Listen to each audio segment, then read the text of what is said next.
Welcome to BV9 news. ముందుగా headlines చూద్దాం. INS విక్రాంత్లో సైనికులతో దీపావళి జరుపుకున్న మోదీ. గోవా సముద్ర తీరంలో నేవీ అధికారులతో పండుగ వేడుకలు. ఆపరేషన్ సింధూర్ ధైర్యానికి ప్రధాని మోదీ సెల్యూట్.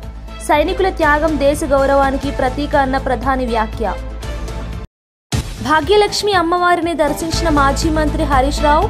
దీపావళి సందర్భంగా కుటుంబ సమేతంగా పూజలు నిర్వహణ. హైదరాబాద్ మత సామరస్యానికి ప్రతీక అన్న హరీష్ వ్యాఖ్య. నగరం అభివృద్ధి చెందాలని ప్రార్థించానన్న హరీష్ ఆకాంక్ష. కేతిరెడ్డి భవిష్యత్తుపై సంచలన వ్యాఖ్యలు చేసిన జేసీ ప్రభాకర్. ఇదే మీ లాస్ట్ దీపావళి అన్న బెదిరింపులపై ఘాటు స్పందన. పెద్దారెడ్డి ఇక ఎమ్మెల్యే కాలేడన్న జేసీ వ్యాఖ్య. ఆయన వ్యాఖ్యలతో రాజకీయ వర్గాల్లో చర్చ. GST తగ్గింపుతో ప్రజలకు ఉపశమనం లభించిందన్న రామచందర్. సైనికులతో దీపావళి జరుపుకుంటున్న ప్రధాని మోదీ ప్రశంస. రామరాజ్యం స్థాపన రోజే దీపావళి అని వ్యాఖ్య.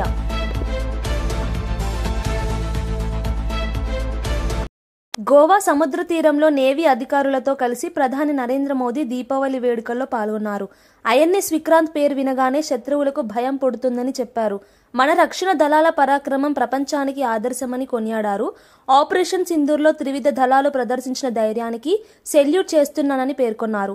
సైనికుల త్యాగం దేశ గౌరవానికి ప్రతీక అని తెలిపారు. तेज गति से चलने वाले हवाई जहाज,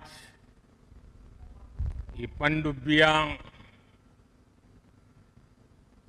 ये अपनी जगह पर है, लेकिन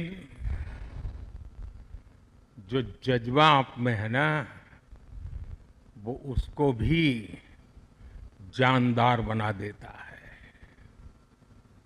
ये शिप भले लोहे के हो, लेकिन जब आप उस पर सवार होते हैं ना, तब वो जांबाज जीवित सैन्य बन जाता है.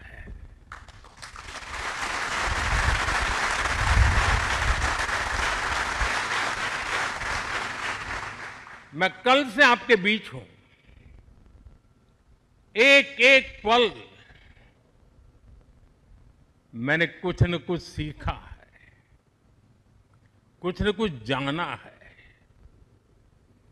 जब दिल्ली से निकला था तो मन करता था कि मैं भी इस पल को जी लूं, लेकिन साथियों, आप लोगों का परिश्रम, आप लोगों की तपस्या, आप लोगों की साधना, आप लोगों का समर्पण, ये इतनी ऊंचाई पर है, इतनी ऊंचाई पर है कि मैं उसे जी नहीं पाया, लेकिन जान जरूर पाया हूं, जान सका हूं. मैं अंदाज लगा सकता हूं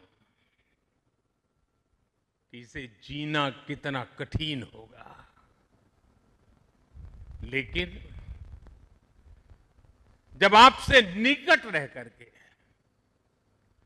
आपकी सांस को अनुभव कर रहा था, आपकी धड़कन को महसूस कर रहा था, आपकी आंखों की वो चमक को देख पा रहा था.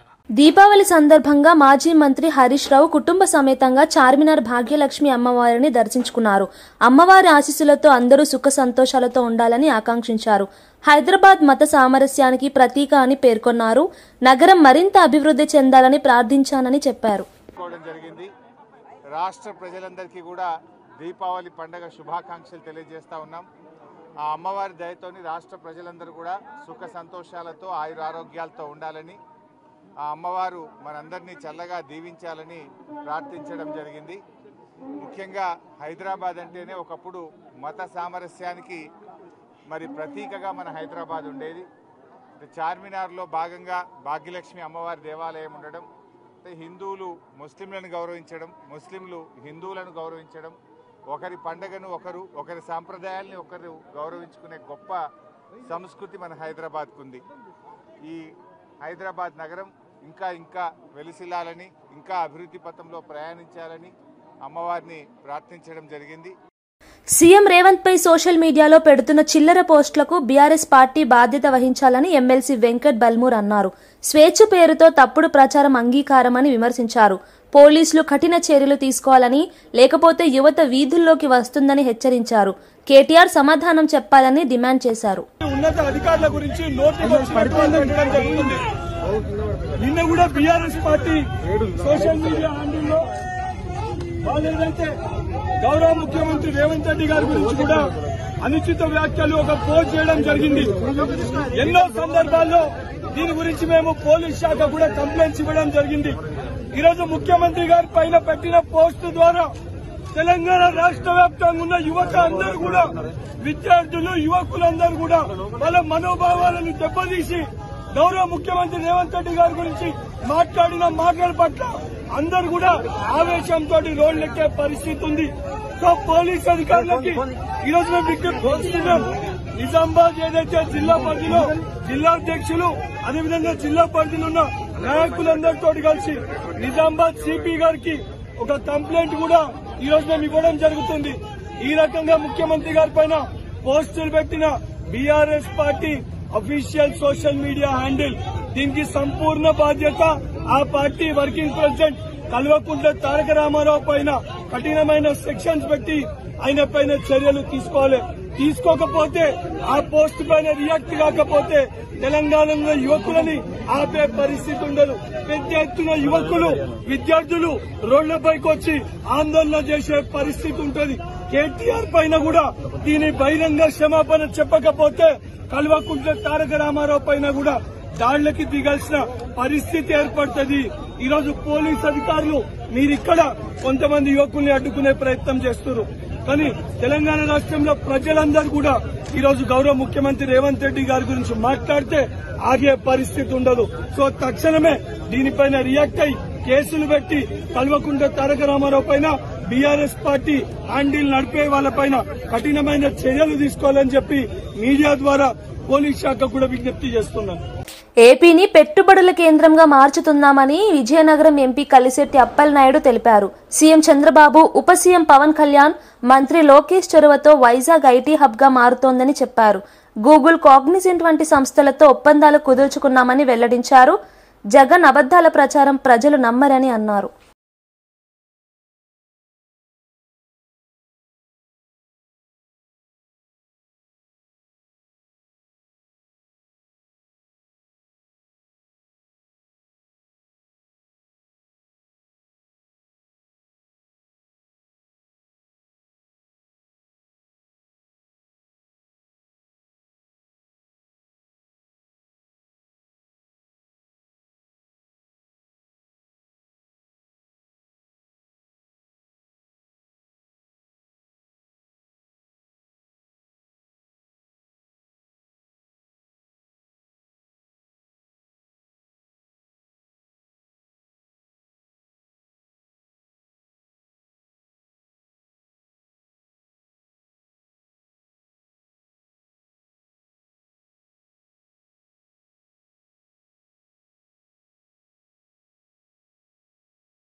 విశాఖకు గూగుల్ వస్తే ఉద్యోగాలు వస్తాయా అని అడగడం అవివేకమని టీడీపీ రాష్ట్ర అధ్యక్షుడు పల్లా శ్రీనివాసరావు అన్నారు.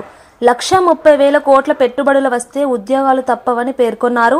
1998లో చంద్రబాబు హైదరాబాద్కు మైక్రోసాఫ్ట్ తెచ్చినప్పుడు కూడా విమర్శించారని గుర్తు చేశారు. ప్రజల మనోభావాలకు అనుగుణంగా ముందుకు వెళ్తామని చెప్పారు. అసలు 1998లో రాష్ట్ర ముఖ్యమంత్రిగా ఆ రోజు చంద్రబాబు నాయుడు గారు ఉన్నారు. హైదరాబాద్ని మైక్రోసాఫ్ట్ తీసుకొచ్చిన తర్వాత ఆ రోజు కూడా చాలామంది అన్నారు, ఇదేమైనా కూడు పెడుతుందా, మనకేం కంప్యూటర్ కూడు పెడుతుందా అని అడిగారు. ఈరోజు చెప్పాలంటే సుమారు 65,000 కోట్లు కేవలం ఐటీ నుంచి ఆదాయం ఉంది ఆ రాష్ట్రానికి. 65,000 crores అంటే మాటలు కాదు, ఇంకా ఎక్కువ ఉంటుంది. నేను ఫిగర్స్ ఒకసారి చూస్తే ఇంకా ఎక్కువ ఉంటుంది. ప్రజల ఒక నిర్ణయాలే ఫైనల్, ఇది పక్కా అని చెప్పి తెలియజేస్తున్నాను. అంతే, ప్రజలు అదే ఉన్నారు కనుక అదే అవుతుంది. ఏదైనా సరే అండి, మాకు రేపు మేము గెలవాలి అనుకుంటే ప్రజలు ఓట్లేస్తే గెలుస్తాం, కానీ కంపెనీ వాళ్ళు ఓట్లేస్తే గెలవం కదా సార్. ముందు ఇప్పుడు మా మనుగడ కూడా చూసుకోవాలి కదా.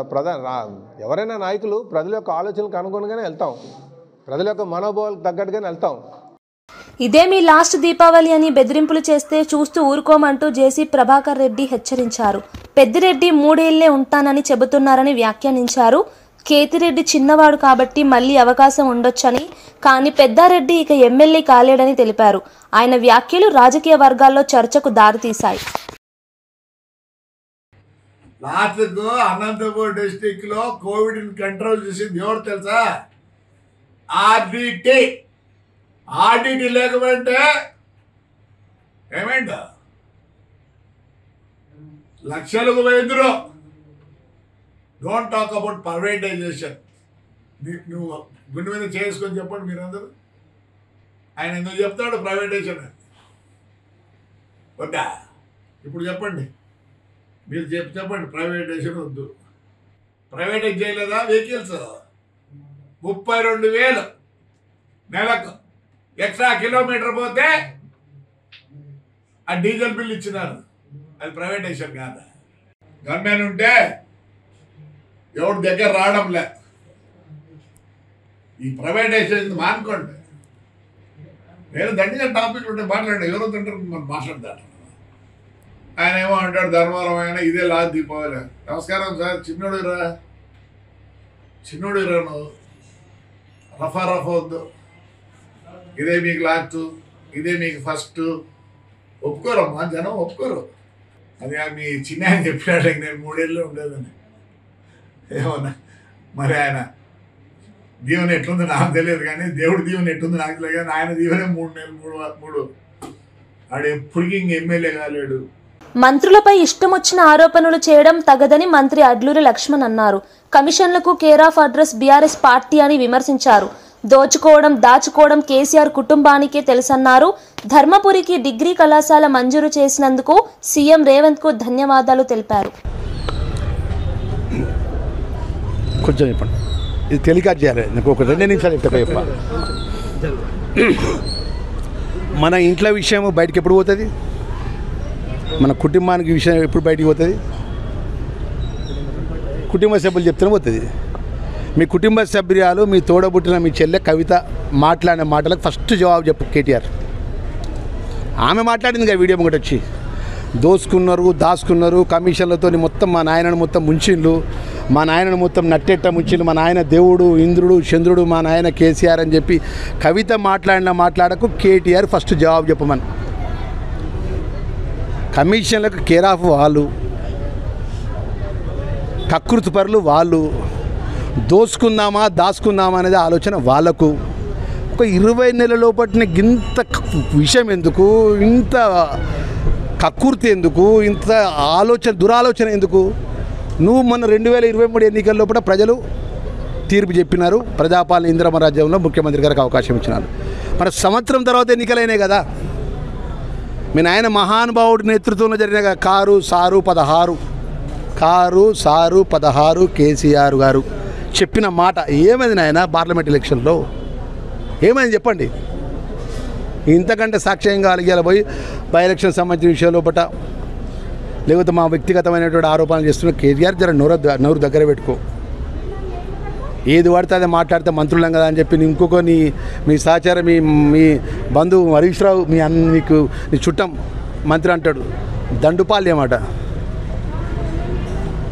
మమ్మల్ని పట్టుకొని మంత్రులను పట్టుకొని ఏం మాట్లాడతాను నేనే చెప్పినా. నువ్వు మాట్లాడిన ఏదైతే క్యాబినెట్లో మాట్లాడిన విషయం లోపల క్యాబినెట్లో మేము ఏదైతే వ్యక్తిగతమైన మంత్రుల యొక్క విషయాన్ని మాట్లాడిళ్ళు, ఏదైతే కమిషన్లకు సంబంధించిన సబ్జెక్టు మాట్లాడిన అంటే నేను చెప్పినా నిన్న దమ్ము ధైర్యం ఉంటే హరీష్ రావుకి చెప్పిన సిద్దిపేటలో శ్రీ వెంకటేశ్వర స్వామి దేవాలయం ఉంటుంది. ఎందుకంటే దేవాలయం పేరు ఎందుకు చెప్తున్నా నేను ఒక మంత్రిగా అంటే, నేను డబ్బున్నోని కాదు, పొద్దున్న లేస్తే దేవుడిని ప్రజలు నమ్ముకొని బయటికి వెళ్తా. దేవాలయం ముందు చెప్తున్నా కాబట్టి ఆయన కూడా హరీష్ రావు గారిని శ్రీ వెంకటేశ్వర స్వామి దేవాలయం ముందు సిద్దిపేటలో ఆయన నామినేషన్ చేసే రోజు అక్కడ పెట్టి కాగితం పెట్టిపోతారట. క్యాబినెట్లో ఎలాంటి వ్యక్తిగతమైనటువంటి చర్చ జరగలేదు. నువ్వేదైతే తప్పుడు ఆరోపణలు చేస్తున్నావో, ప్రభుత్వాన్ని బురదల్లి కార్యక్రమం చేపడుతున్నావో, ప్రభుత్వాన్ని ముఖ్యమంత్రి గారు రేవంత్ రెడ్డి యొక్క నేతృత్వంలో ప్రభుత్వాన్ని ఏదో విధంగా అప్రతిష్ట పాలు చేయాలని చెప్పి నీవు దురుద్దేశంతో మాట్లాడుతున్నావో, నేను ఆ దేవాలయం కాడికి వస్తా. క్యాబినెట్లో జరిగిన విషయాలు మా ముఖ్యమంత్రి గారితో అనుమతి క్యాబినెట్లో అంతర్గతంగా జరిగే చర్చ, దాని ముఖ్యమంత్రి గారు అనుమతి తీసుకోవాలి. అనుమతి తీసుకుంటే ఆ డే టు టైం చెప్పు. అక్కడ బోరో బాయో ఉంటుంది, తడి బట్టలతో ఇద్దరం స్నానం చేద్దాం. నువ్వు హరీష్ రావు నువ్వు స్నానం చేయి, కేటీఆర్ తీసుకొస్తే కేటీఆర్ స్నానం చేపి, అదేవిధంగా ఇంకా సంతోష్ రావు ఇస్తే సంతోష్ రావు కూడా స్నానం చేపి, ఇంకా మేము టీఆర్ఎస్ పార్టీ మాజీ మంత్రులు అందరూ స్నానాలు చెప్పి నేను ఒక్కరిని వస్తా. అదే గుడికాడ స్నానం చేసుకుంటా. ఆ జిల్లా మంత్రి ప్రభాకరణ కూడా తీసుకొస్తా, మా బీసీ నాయకుడు మా అన్నను కూడా తీసుకొస్తా, మా అన్నను కూడా స్నానం చేపిస్తా. ఇద్దరం మంత్రులం గుళ్ళో చూద్దాం. మాట్లాడే యథార్థం ఏందో ప్రజలు. రాష్ట్రంలో కాంగ్రెస్ పాలనలో అన్ని వర్గాలకు చీకట్లు కమ్మేశాయని బీఆర్ఎస్ నేతలు అన్నారు. కేటీఆర్ పారిశ్రామికవేత్తలకు పెట్టుబడులు తెచ్చినప్పుడు ఇప్పుడు వారికి గన్లు చూపిస్తున్నారని విమర్శించారు. రేవంత్ రెడ్డి బీజేపీతో కలిసిపోయారని, రెండు పార్టీలు బడే భాయ్ చోటే భాయ్లా మారాయని ఎద్దేవా చేశారు. రావడం నిజంగా దురదృష్టకరం. అందుకని కొత్తగా పెట్టుబడులు వస్తలేవు, ఉన్న పరిశ్రమలు తరలిపోతున్నాయి. పేరుకేమో దావోస్ పోయినా, వేరే దేశాల పర్యటనలు పోయినా ఇన్ని వేల కోట్లు ఇన్ని లక్షల కోట్ల పెట్టుబడులు అంటున్నారు, ఒకటి మెటీరియలైజ్ అవుతలేదు. వాళ్ళ పారిశ్రామికవేత్తలను ముఖ్యమంత్రి గారికి దగ్గరగా ఉండేటటువంటి వ్యక్తులే గన్నులు పెట్టి బెదిరించేటటువంటి పరిస్థితి వస్తే ఇక మరి రాష్ట్రంలో పెట్టుబడులు ఉంటాయా? ఇంకా పెట్టుబడులు ఎవరైనా పెడతారా? పరిశ్రమలు ఉంటాయా? వస్తాయా? వాళ్ళ రాష్ట్ర ప్రజలు కూడా ఆలోచించాలని కోరుతా ఉన్నా. ముఖ్యంగా ఈ మధ్య కాలంలో జరిగినటువంటి కొన్ని సంఘటనలు, మంత్రుల మధ్య విభేదాలు, ఒక మంత్రి ఇంకో మంత్రిని తిట్టడం, ఒక మంత్రి శాఖలో ఇంకో మంత్రి జోక్యం చేసుకోవడం, ఇవాళ మంత్రుల మధ్యనే సమన్వయం లేదు. ప్రభుత్వం ప్రజల సంక్షేమాన్ని పక్కన పెట్టి మంత్రులు, ఎమ్మెల్యేలు, ఎంపీలు, అధికార పార్టీ నాయకుల సంక్షేమం కోసమే ఈ ప్రభుత్వం పనిచేస్తున్నట్టుంది తప్ప రాష్ట్ర ప్రజల సంక్షేమానికి కోసం ఒక్క నిమిషమైన సమయం కేటాయించి వీళ్ళు ఆలోచిస్తున్నట్టుగా కనబడతలేదు. ఆనాడు ఎన్నికల ముందేమో అన్ని డిక్లరేషన్ల పేరిట అన్ని వర్గాలకు చాలా హామీలు ఇచ్చి హడావిడి చేసిర్రు. రైతు డిక్లరేషన్ అన్నారు, వరంగల్లో సరూర్ నగర్లో యూత్ డిక్లరేషన్ అన్నారు, కామారెడ్డిలో బీసీ డిక్లరేషన్ అన్నారు, చేవెళ్లలో ఎస్సీ ఎస్టీ డిక్లరేషన్ అన్నారు. ఏ ఒక్క వర్గానికి కూడా వీళ్ళు ఇచ్చిన హామీ ఒక్కటంటే ఒక్కటి అమలు చేయలే. 420 హామీలు బోగస్, వాళ్ళ మేనిఫెస్టో ఒక బోగస్. ఇవాళ ఇక్కడ నడుస్తున్నటువంటి సర్కారు ఒక సర్కస్ లాగా మారిపోయి రాష్ట్రం యొక్క పరువును ఇవాళ దేశం ముందు తీస్తున్నటువంటి దుస్థితి కనబడతా ఉంది. ముఖ్యంగా వీళ్ళు మాట్లాడితే ఇంద్రమ్మ రాజ్యం, అందరు ఆత్మగౌరవంతో బతుకుతున్నారని చెప్పి నిన్న ముఖ్యమంత్రి గారు మాట్లాడతారు. కేసీఆర్ గారి నాయకత్వంలో ఆనాడు బాబాసాహెబ్ అంబేద్కర్ భారత రాజ్యాంగాన్ని రచించినటువంటి మహానుభావుడు. ఈ దేశంలో ప్రజలందరూ స్వేచ్ఛ, సమానత్వం, సౌభ్రాతృత్వంతో గొప్పగా బతకాలని అభిలషించి అద్భుతమైనటువంటి రాజ్యాంగాన్ని ఈ దేశానికి అందించినటువంటి మహోన్నతుడు. ఆయన విగ్రహాన్ని 125 అడుగుల విగ్రహాన్ని హైదరాబాద్ నడిబొడ్డున ఆకాశమంత ఎత్తున మేము నిలబెడితే ఆ అంబేద్కర్ మహనీయుడిని బందీ చేసిండు ఈ ముఖ్యమంత్రి, ఈ ఈ కాంగ్రెస్ ప్రభుత్వం ఈ ఇందిరమ్మ రాజ్యం బంధించేసింది. దేశానికి రాజ్యాంగాన్ని ఇచ్చినటువంటి బాబాసాహెబ్ అంబేద్కర్ గారి 125 అడుగుల ఆస్ట్రేలియా ప్రజాప్రతినిధులకు ధన్యవాదాలు తెలిపారు మంత్రి లోకేష్. ఆంధ్రప్రదేశ్లో పెట్టుబడులకు అనుకూల వాతావరణం ఉందని వివరించారు. స్పీడ్ ఆఫ్ డూయింగ్ బిజినెస్ తమ బలమని చెప్పారు. పెట్టుబడిదారులు రాష్ట్ర అభివృద్ధికి భాగస్వాములు కావాలని పిలుపునిచ్చారు. Thank the honorable member of parliament Warren who's here, Justin also here, and Karishma, thank you very much for hosting me. Wonderful place, historical building. Let's wait and watch whether democracy is really working or not. Interesting times we live in. So if Praveen has not done his job in convincing all of you, I'll take another shot at it. So I'll give you 3 specific reasons why you should look at Andhra Pradesh. One, the first one being is we have a leadership with a track record. So for those of you who don't know Mr. Naidu, this is his 4th term as Chief Minister. He is a 75-year-old young man. When you meet him, you'll understand it why I said he's young. He's very young at heart. He comes with abundance of energy. But what makes it different this time around is he's backed with a young team. So 50% of the legislatures are first-time MLAs. 17 out of the 25 ministers are first-time ministers. So he's backed with a very young team with a lot of fire in the belly to get things done. And that's what makes it different. And Mr. Naidu is the reason why Hyderabad is what it is today. And people were kind enough to give him an opportunity to build a legacy all over again. And he's now doing it with the new Andhra Pradesh, a divided Andhra Pradesh. The second reason is speed of doing business.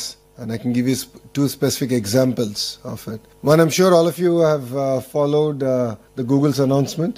It's the single largest FDI investment in Indian history, and it's landed in Visakhapatnam. It's a greenfield data center that's getting built out there, and it's not only the data center, it's the whole the landing station, the sea landing cable station that's coming out there. And we are really excited about building the entire ecosystem. I've had an opportunity to meet a few of the data center developers here in Australia, and I've had the opportunity to invite them to Visakhapatnam. But we're really excited to build a larger ecosystem. And we got all this done in 13 months, which is 1 month more than what we agreed with Google on. And once we agree to work together, it's no longer your business, it's our business. ప్రధాని మోదీ సైనికులతో కలిసి దీపావళి జరుపుకుంటున్నారని, చెడుపై మంచి గెలుపుకు ప్రతీకగా దీపావళిని జరుపుకోవడం గర్వకారణమని BJP రాష్ట్ర అధ్యక్షుడు రామచంద్రరావు అన్నారు. జీఎస్టీ తగ్గింపుతో ప్రజలకు ఉపశమనం లభించిందని తెలిపారు. రాముడు వనవాసం అనంతరం రామరాజ్యం స్థాపించిన రోజు దీపావళి అని చెప్పారు.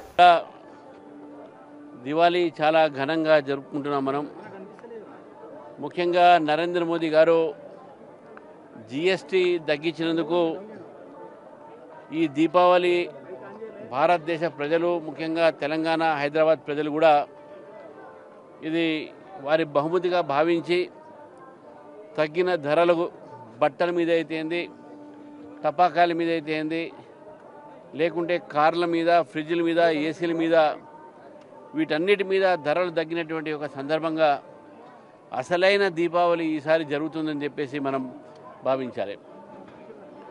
ప్రధానమంత్రి గారు దీపావళి నాడు మన ఒక సైనికులతోని దీపావళి జరుపుకుంటున్న నేపథ్యం కూడా మనం చూస్తూ ఉన్నాం. కాబట్టి దీపావళి శుభాకాంక్షలు తెలంగాణ ప్రజలకు, భారతీయ జనతా పార్టీని తెలుపుతూ, మళ్ళీ అధర్మం పైన ధర్మం విజయము, చెడు పైన మంచి విజయము, రాముడు తిరిగి వచ్చి వనవాసం చేసి తిరిగి వచ్చి రామరాజ్యాన్ని స్థాపించిన రోజు, అదేవిధంగా కృష్ణుడు మళ్ళీ అధర్మం మీద గెలిచినటువంటి రోజు ఈరోజు భావిస్తూ ఉన్నాం. మరి అందరి జీవితాల్లో ఈరోజు వెలుగు రావాలి. మన నరేంద్ర మోదీ గారి యొక్క ప్రభుత్వంలో తప్పకుండా అందరూ వెలుగు చూస్తున్నారని చెప్పేసి భావిస్తూ, అల్లూరు జిల్లా జి మాడుగుల మండలంలోని ప్రముఖ పర్యాటక కేంద్రం కొత్తపల్లి జలపాతంలో ఐఏఎస్ అధికారులు సందడి చేశారు. సెలవు రోజును పురస్కరించుకొని పాడేరు ఐటీడీఏ ప్రాజెక్ట్ అధికారిని తిరుమణి శ్రీపూజ, పార్వతీపురం మన్యం జిల్లా sub collector Vaishali, Jaipur sub collector సత్యారెడ్డిలు జలపాత ప్రాంతంలో ఆహ్లాదకరంగా గడిపారు. సహజ సౌందర్యం మధ్య జలపాతం అందాలను ఆస్వాదించిన అధికారులు స్థానిక పర్యాటక సదుపాయాలను కూడా పరిశీలించారు. బులెటిన్ ముగించే ముందు హెడ్లైన్స్ మరోసారి చూద్దాం. ఐఎన్ఎస్ విక్రాంత్లో సైనికులతో దీపావళి జరుపుకున్న మోదీ, గోవా సముద్ర తీరంలో నేవీ అధికారులతో పండుగ వేడుకలు, ఆపరేషన్ సింధూర్ ధైర్యానికి ప్రధాని మోదీ సెల్యూట్, సైనికుల త్యాగం దేశ గౌరవానికి ప్రతీక అన్న ప్రధాని వ్యాఖ్య. భాగ్యలక్ష్మి అమ్మవారిని దర్శించిన మాజీ మంత్రి హరీష్ రావు దీపావళి సందర్భంగా కుటుంబ సమేతంగా పూజలు నిర్వహణ. హైదరాబాద్ మత సామరస్యానికి ప్రతీక అన్న హరీష్ వ్యాఖ్య. నగరం అభివృద్ధి చెందాలని ప్రార్థించానన్న హరీష్ ఆకాంక్ష. కేతిరెడ్డి భవిష్యత్తుపై సంచలన వ్యాఖ్యలు చేసిన జేసీ ప్రభాకర్. ఇదే మీ లాస్ట్ దీపావళి అన్న బెదిరింపులపై ఘాటు స్పందన. పెద్దారెడ్డి ఇక ఎమ్మెల్యే కాలేడన్న జేసీ వ్యాఖ్య. ఆయన వ్యాఖ్యలతో రాజకీయ వర్గాల్లో చర్చ. జీఎస్టీ తగ్గింపుతో ప్రజలకు ఉపశమనం లభించిందన్న రామచందర్. సైనికులతో దీపావళి జరుపుకుంటున్న ప్రధాని మోదీ ప్రశంస. రామరాజ్యం స్థాపన రోజే దీపావళి అని వ్యాఖ్య.